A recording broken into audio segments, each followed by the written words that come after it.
Il est plus grand de ce que l'on dit.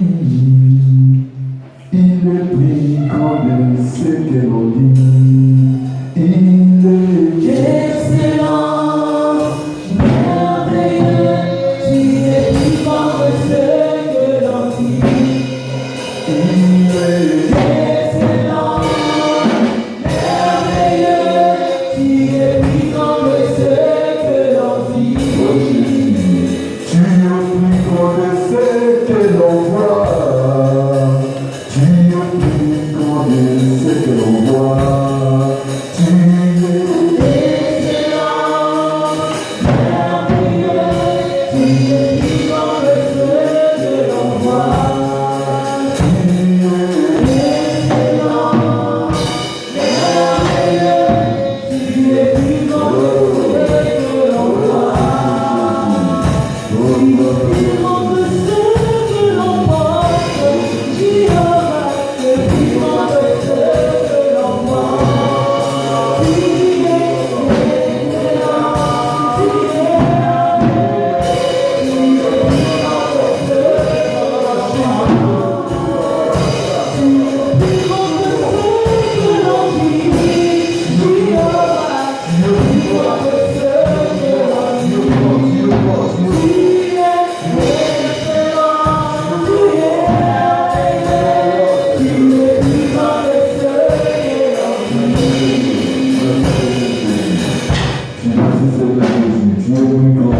Tu es plus grand de ce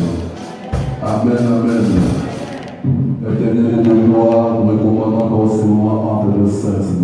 La Bible nous dit, la chair c'est comme l'herbe. Amen. Et sa gloire est comme la fleur de l'herbe. L'herbe sèche et la fleur tombe, mais la parole de Dieu demeure éternelle. Amen. Amen. Saint-Esprit, oriente nous dirige dans l'enseignement. Il a où nous renversons toutes les forteresses et tous les raisonnements qui s'élèvent contre la connaissance de notre Seigneur Jésus-Christ, Seigneur. Seigneur, encore cet après-midi, dispose le cœur de tout et chacun pour recevoir ce que tu as prévu pour recevoir. Yahweh, utilise-moi comme tu veux, Seigneur. Je suis faible, je ne sais ni parler, ni prêcher. Grâce à ton esprit, Saint-Esprit, oriente-moi, guide-moi, dirige-moi. Au nom puissant de notre Seigneur Jésus, nous avons ainsi prié. Amen. Amen, amen, amen. Bonne fête de Pâques à tous, bonne fête à tout le monde. Bonne fête de Pâques.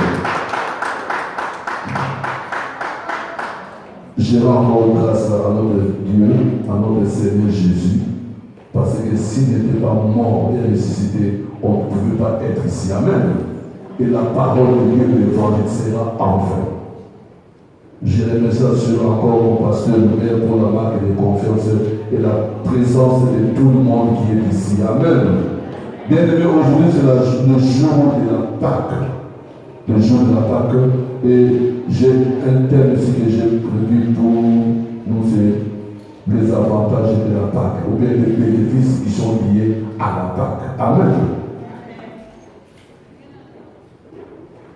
Nous allons prendre nos Bibles dans 1 Pierre 1, des versets 3 et 4. J'ai dit au nom de notre Seigneur Jésus, béni soit le Dieu de notre Seigneur Jésus-Christ, qui selon sa grande miséricorde nous a régénérés pour une espérance vivante par la résurrection de Jésus-Christ d'entre les morts. Amen.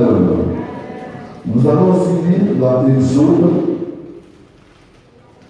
Nous lisons directement pour nous continuer notre prédication. Exode 12.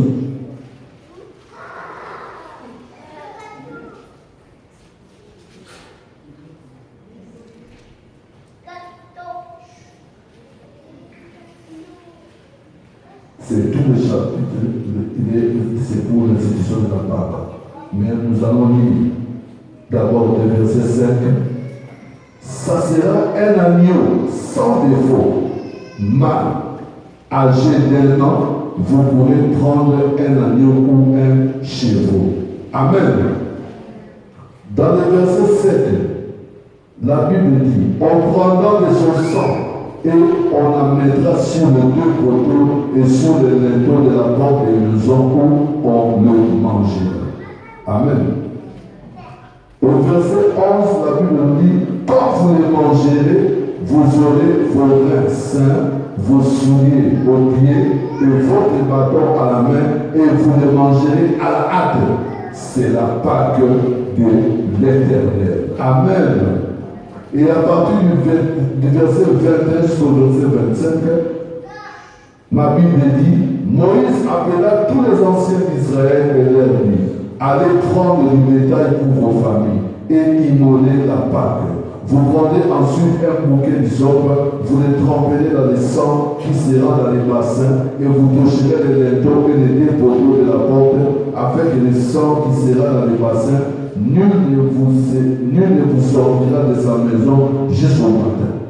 Quand l'Éternel passera pour frapper l'Égypte et verra le sang sur les linteaux et sur les deux poteaux, l'Éternel passera par-dessus la porte et ne permettra pas aux destructeurs d'entrer dans vos maisons pour frapper. Vous observerez cela comme une loi pour vous et pour vos enfants à perpétuer. Quand vous serez entrés dans le pays que l'Éternel vous donnera, selon sa promesse, vous observerez cette chose sacrée. Amen. Amen, amen. Bien-aimé, c'est la Pâque. Qui dit Pâque, il y a deux Pâques. Il y a la Pâque juive et la Pâque chrétienne. Amen. Bien-aimé, nous allons d'abord commencer par la Pâque qui vient du mot hébreu. La Pâque signifie passer outre ou épargner. Amen. La Pâque est une fête vraiment très importante pour le peuple juif et aussi pour nous les chrétiens aujourd'hui. L'historique de la Pâque, on peut voir depuis parce que nous sommes le fils d'Abraham. Et Abraham avait une promesse de la part de l'Éternel, que l'Éternel avait dit qu'il donnera une terre qu'il héritera pour sa postérité. Amen. Abraham a eu comme enfant Isaac. Et Isaac a eu Jacob. Jacob avait eu 12 fils. Amen. Et ces 12 fils, nous connaissons tous l'histoire. Joseph, comment il était vendu par ses frères, il s'est retrouvé en Égypte. En Égypte, Joseph, de la prison jusqu'en devenant premier ministre. Amen. Et en tant que premier ministre, il est arrivé au moment le roi Pharaon avait eu un songe. Mais personne ne pouvait interpréter ces songes. Or, l'administration du roi était en prison un jour avec Joseph. Il avait aussi un songe, mais c'est Joseph qui l'avait interprété. Mais à sa sortie, il oublia même Joseph. Or, Joseph avait dit, souviens-toi de moi lorsque tu vas sortir. Mais ils avaient souvenu de Joseph. Joseph est resté en prison. Et le pharaon a eu un songe que Joseph pouvait interpréter. Et ce jour-là, le chasseur a dit, ah non, il y a quelqu'un qui est dans la prison qui sait interpréter les songes. On avait appelé Joseph. Joseph a interprété les songes et automatiquement, il y avait le pharaon demanda maintenant qui peut faire plus ce qu'il fait de dire que nous aurons cette année de gloire, cette année de sécheresse. Il a dit, tu es le seul qui peut faire ça. Et à partir d'aujourd'hui, c'est toi qui es devenu notre premier ministre. Amen. Devenu premier ministre, il y a une grande famille qui frappa tout le monde entier. Et sa famille était contrainte de descendre en Égypte pour chercher de la nourriture. Arrivé là-bas, tous ses frères ne le connaissaient pas. Mais Joseph connaissait ses frères. Il avait semblant comme si il ne connaissait pas. Il a dit, je vous vois 11 mais parlez-moi de votre historique. Ils ont expliqué non, nous sommes à 11, il y a un de nos frères qui était mangé à la forêt par un loup, il est déjà mort. Oh, c'était lui, Joseph en question. Il avait semblant de ne pas connaître ses frères. Il leur a donné la provision et en l'air de tout, il a mis une coupe en or dans le sac de leur cadet qui était Benjamin. Et par ces pièges, lorsque nous devons sortir de l'Égypte, les officiers d'appelaient les interpellats pour vérifier dans leur sac et ils ont dit que la coupe était dans les sacs de Benjamin. Et il a dit que Benjamin ne doit plus partir, vous allez rentrer chez vous. Ils ont commencé à se lamenter, à pleurer. Non, il doit nous laisser parce que notre Joseph est déjà mort. Nous n'avons que Benjamin. Si nous rentrons comme ça, l'âge de notre père il est déjà avancé, notre père mourra. Nous nous supplions, laisser, prenez même deux de nous, mais laissez le petit aller. Il a dit non. Si vous allez ici, allez prendre aussi votre père et sa famille, vous allez venir ici. Or, il ne savait pas que c'était lui, Joseph, qui est devenu premier ministre. Et Jacob aussi, on est parti prendre Jacob et la famille, et tous sont venus s'installer en Égypte. Pendant qu'ils étaient installés en Égypte, pendant le roi Pharaon qui était là, ils étaient tous dans la gloire. Et le roi est mort, il y a revenu le roi, la famille était toujours considérée, l'autre roi est mort, ainsi de suite. Et à la 7e ou 6e roi, lors de là, ne reconnaissait plus les enfants d'Israël. Comme c'était dans la prophétie de l'Éternel qui avait dit à Abraham, comme j'étais dit une offrande, et qu'il n'a pas respecté ce que moi j'ai dit, sache qu'un jour ta descendance sera en esclavage dans un pays lointain. Et automatiquement, c'était ça les 12 fils de Joseph, de Jacob plutôt, qui ont formé les 12 tribus d'Israël. Amen. Tellement qu'ils étaient en esclavage, le peuple juif ont beaucoup souffert dans ces pays. Et automatiquement, dans l'une des familles de Juifs, avait une qui connaissait l'histoire de Moïse. Et Moïse qui est né d'une famille juive, et il a été hébergé par la princesse de Pharaon dans la maison royale. Et un jour, malgré qu'il a eu l'enseignement royal, malgré qu'il était prince, mais sa mère qui l'a hébergé nous dit, toi tu es une juive. Et un jour, les Égyptiens, comme ils tabassaient fort les Juifs, il a intervenu brutalement en tuant un Égyptien. Ces Juifs, au lieu de savoir que c'est leur frère qui a fait ça pour eux, non, ils voyaient toujours que Moïse était un Égyptien et non un Juif comme lui. Le lendemain, deux Juifs s'est disputé, il est venu là et il dit, pourquoi vous faites ça, vous êtes entre vous? Non, l'autre écrit non. Tu veux aussi faire comme tu as tué l'autre Égyptien. Il a dit il a compris que non, que cette affaire était connue de tout le monde et il s'est enfui pour la bourse. Et pendant qu'il était dans le désert, c'était une formation pour Dieu. Et nous connaissons l'histoire, comment est-ce que Dieu a apparu devant lui, dans les buissons ardents. Il a dit, toi Moïse, je t'ai choisi pour aller faire sortir les enfants d'Israël. Amen. Et c'est la Pâque, je vous dis, c'est la base de la Pâque, c'était les souffrances des enfants d'Israël en Égypte qui a poussé Dieu d'agir pour leur délivrance. La Pâque est une célébration, une réjouissance des enfants d'Israël.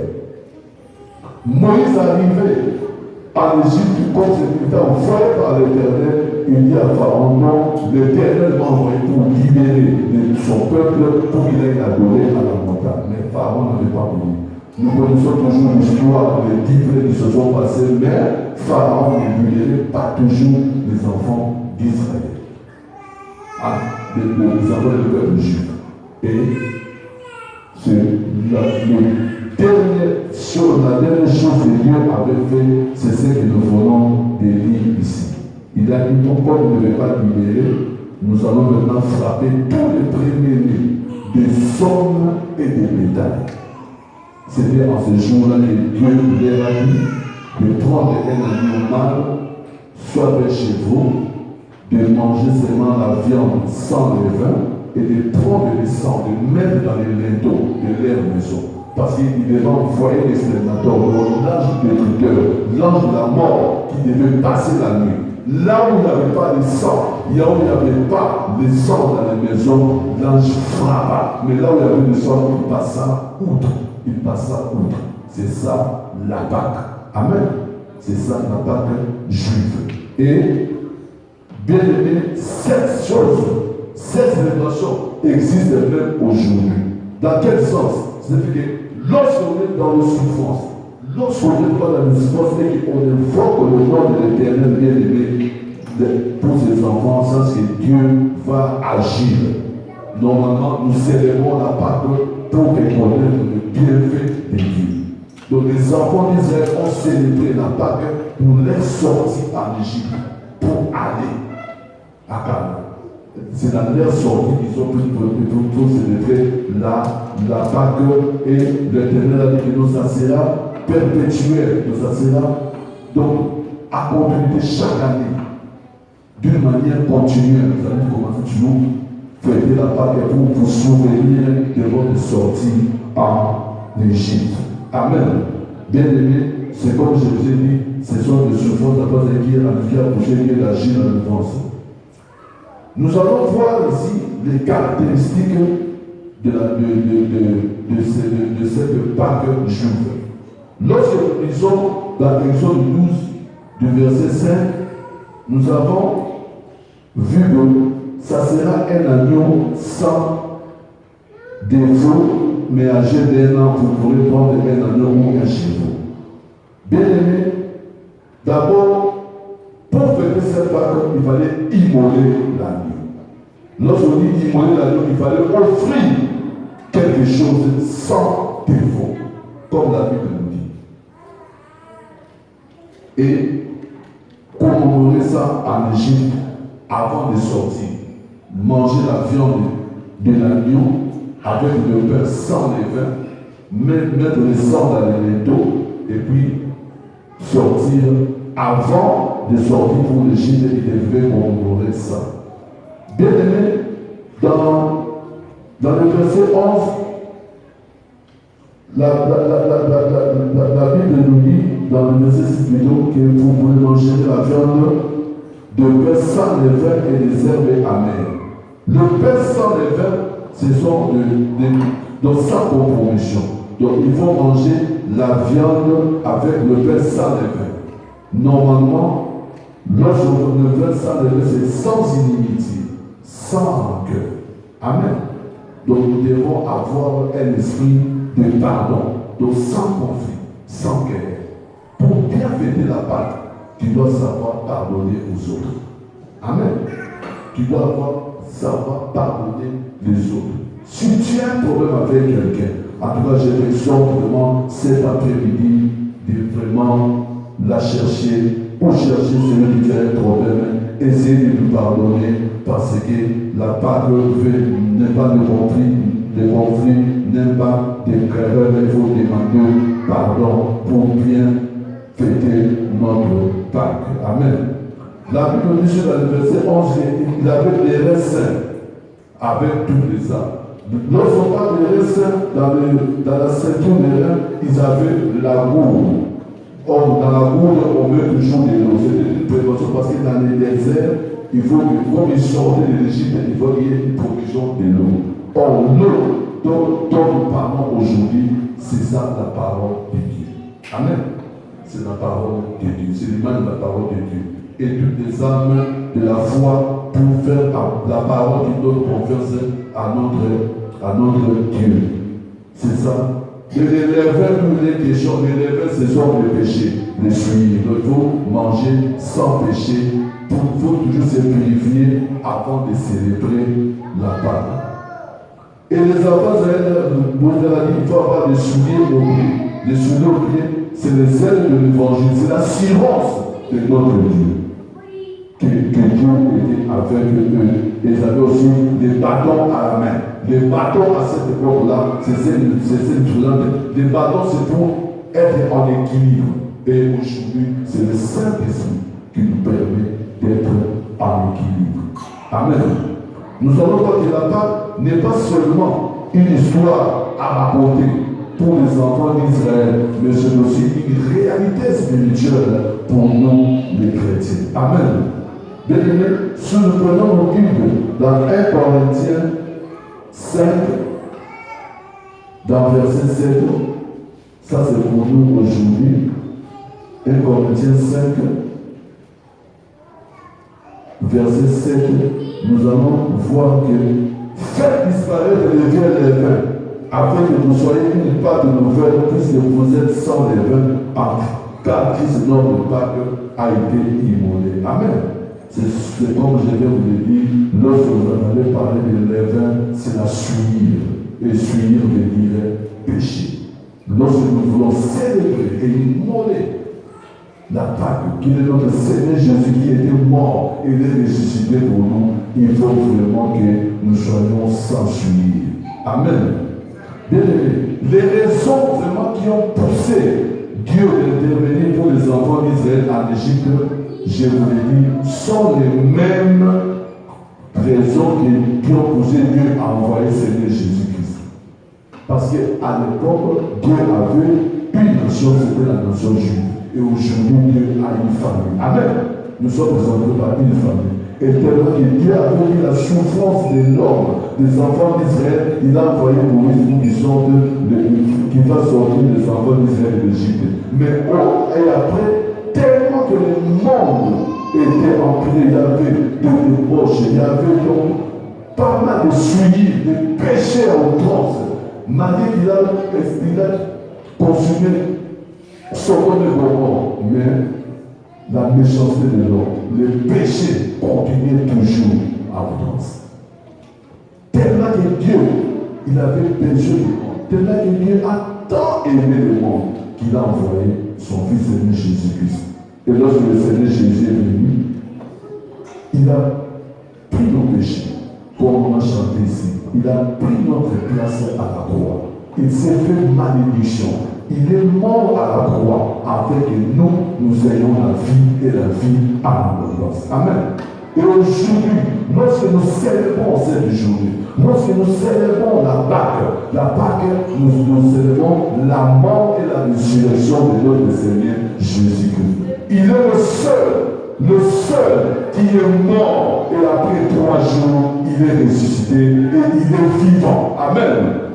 Bien aimé, à chaque fois, je vais dire à quelqu'un, à chaque fois, même si tu as un problème dans ta vie, même si tu as une circonstance qui domine ta vie, bien aimé, il faut crier, je veux la Pâque. Parce que qui dit Pâque dit fini la domination du diable. Amen.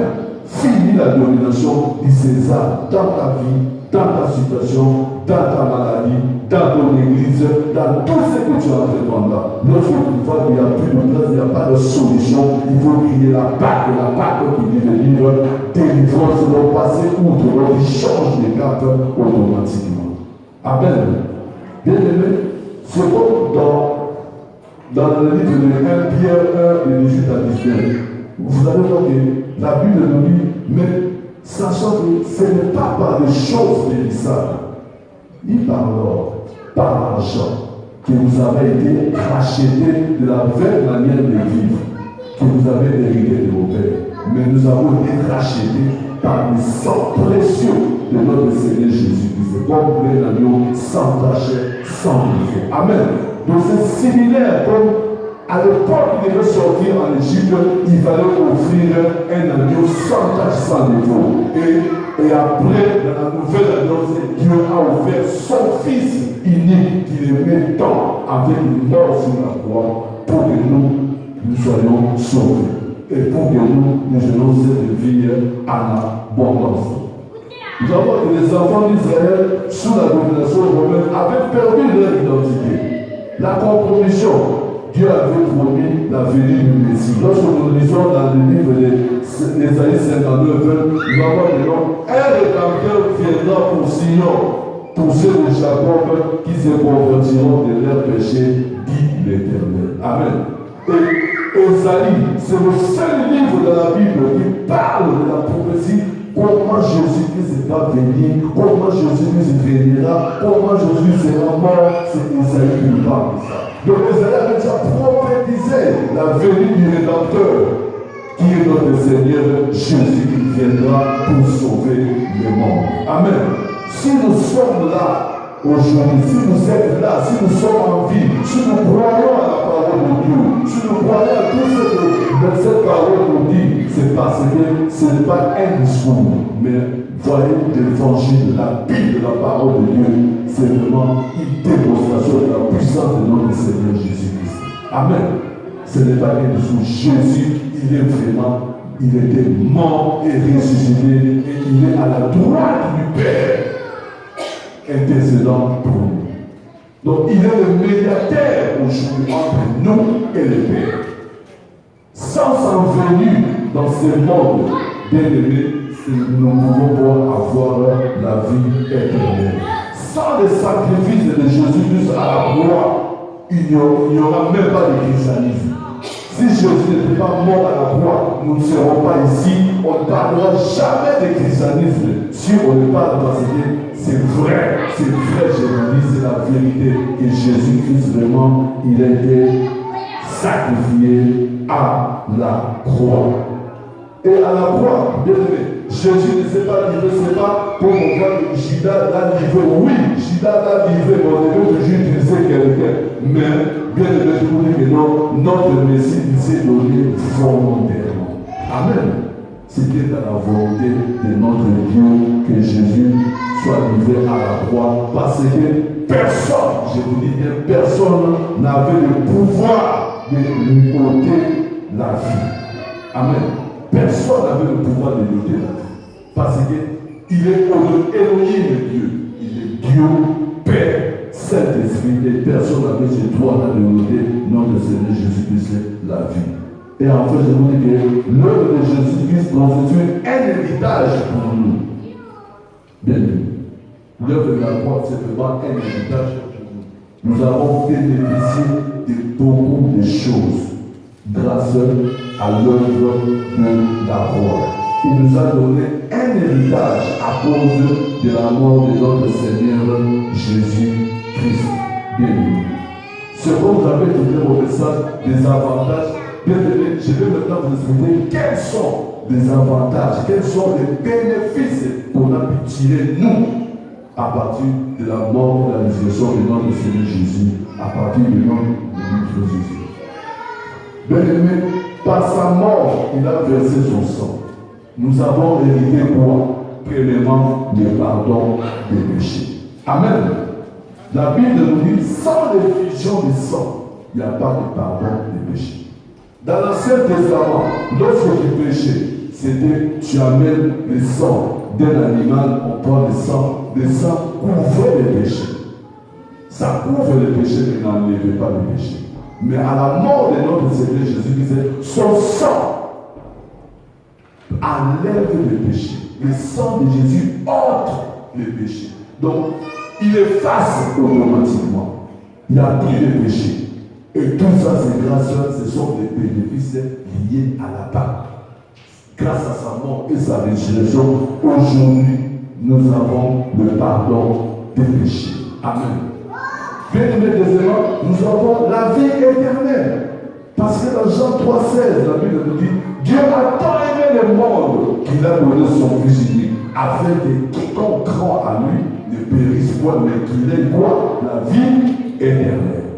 Donc aujourd'hui, par sa mort et sa résurrection, par la Pâque que nous faisons aujourd'hui, bien aimé, ça c'est si tu es en Christ, bien aimé, tu as la vie éternelle.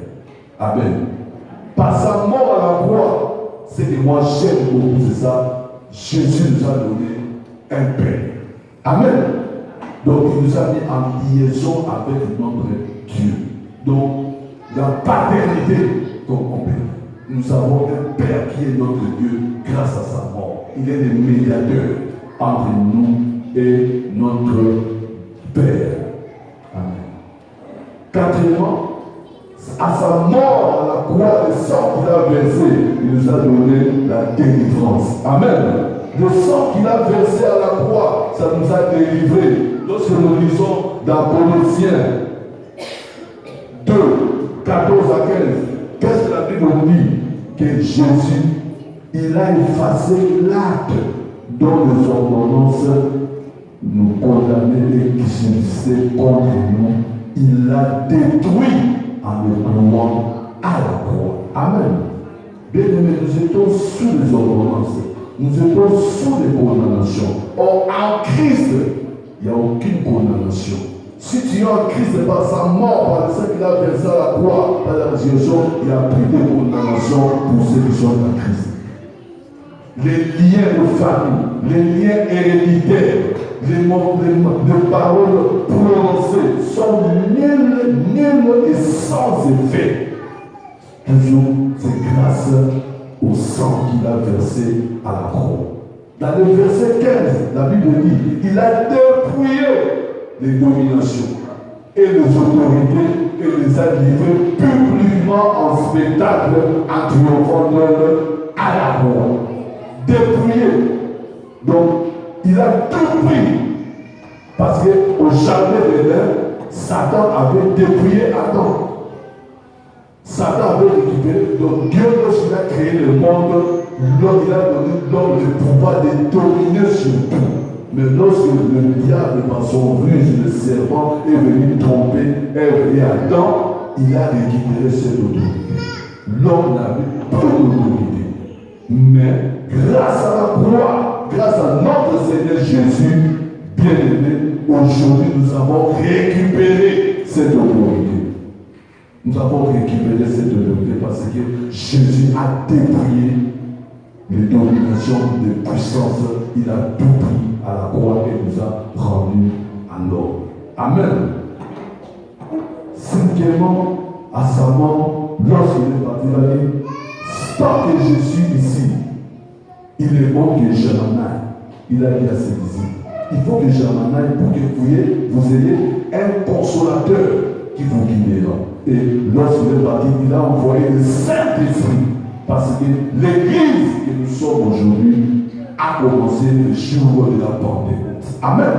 C'est grâce au Saint-Esprit. Donc si Jésus-Christ n'était pas mort, bien aimé, le Saint-Esprit ne pouvait pas venir nous aider dans toutes choses. Et pour le dernier point, il nous a donné une vie en abondance. Amen. À sa mort et à sa résurrection, nous avons une vie en abondance. Nous avons une santé divine. Nous avons tout. Donc, tout ce que Satan avait pris, Jésus les a dépouillés. Donc, il y a un transfert divin. Il y a eu un transfert divin à la croix. Jésus a tout pris et l'a transféré à nous qui sommes des chrétiens. Amen. Donc, comme nous sommes là, par la mort de notre Seigneur Jésus-Christ, nous avons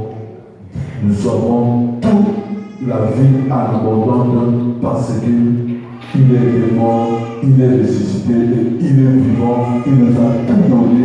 Nous avons la vie en abondance.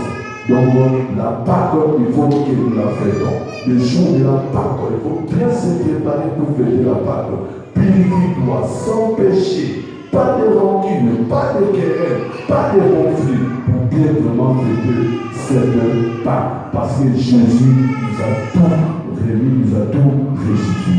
Amen. Amen, amen. C'était la petite exhortation que j'avais pour vous pour la Pâque. Amen. Maintenant, nous allons prier pour la parole. Amen.